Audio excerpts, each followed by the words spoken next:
परमेश्वर के दैनिक वचन।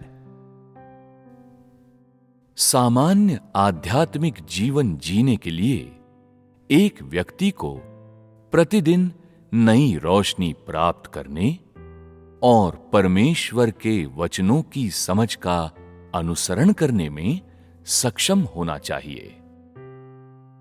एक व्यक्ति को सत्य स्पष्ट रूप से देखना चाहिए। सभी मामलों में अभ्यास का मार्ग तलाशना चाहिए। प्रतिदिन परमेश्वर के वचनों को पढ़ने के माध्यम से नए प्रश्नों की खोज करनी चाहिए और अपनी कमियों का एहसास करना चाहिए, ताकि उसके पास लालसा और प्रयास करने वाला हृदय हो सके जो उसके पूरे अस्तित्व को प्रेरित करे। वो हर समय परमेश्वर के सामने शांत रह सके और पीछे छूट जाने से बहुत भयभीत हो। इस तरह के लालायित और खोजी हृदय वाला व्यक्ति जो लगातार प्रवेश पाने का इच्छुक है, वो आध्यात्मिक जीवन के सही मार्ग पर है।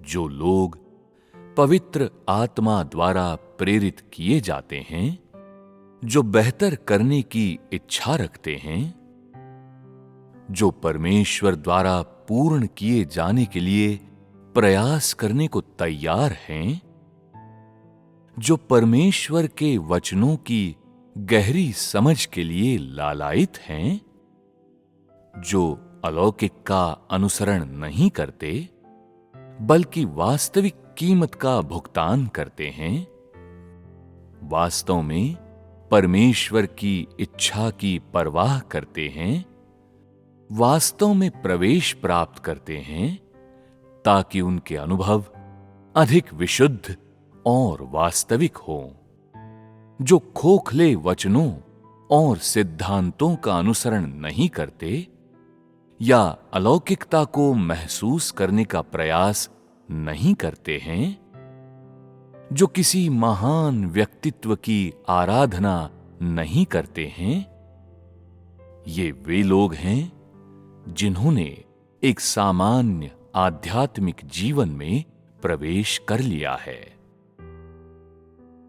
वे जो कुछ भी करते हैं, उसका उद्देश्य जीवन में और अधिक विकास प्राप्त करना और स्वयं को आत्मा में ताजा और जीवंत बनाना है। और वे हमेशा सक्रिय रूप से प्रवेश प्राप्त करने में सक्षम होते हैं। बिना एहसास किए ही वे सत्य को समझने लगते हैं और वास्तविकता में प्रवेश करते हैं।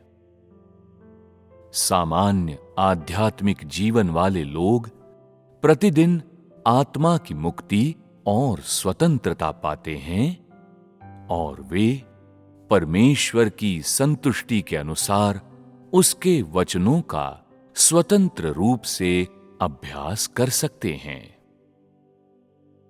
इन लोगों के लिए प्रार्थना कोई औपचारिकता या प्रक्रिया नहीं है। वे प्रतिदिन नई रोशनी के साथ तालमेल रखने में सक्षम होते हैं।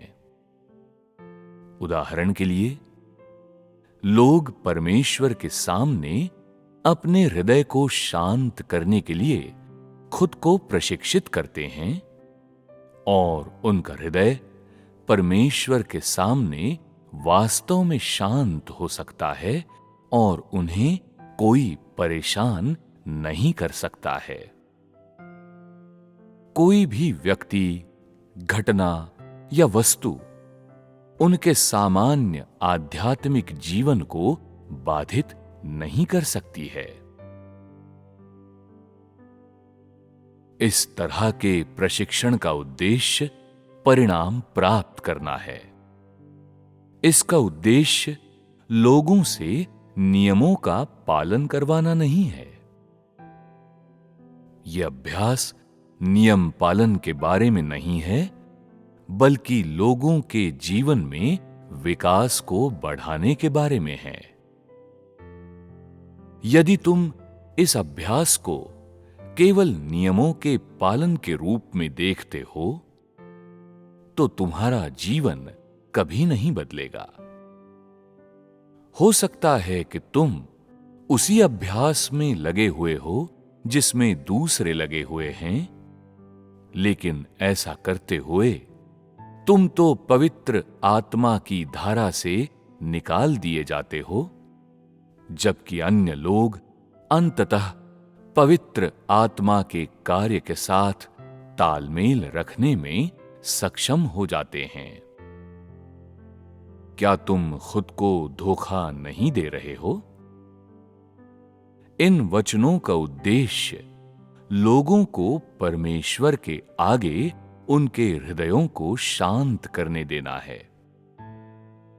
उनके हृदयों को परमेश्वर की ओर मोड़ने देना है, ताकि उनमें परमेश्वर का काम बिना बाधा के हो और फलीभूत हो सके।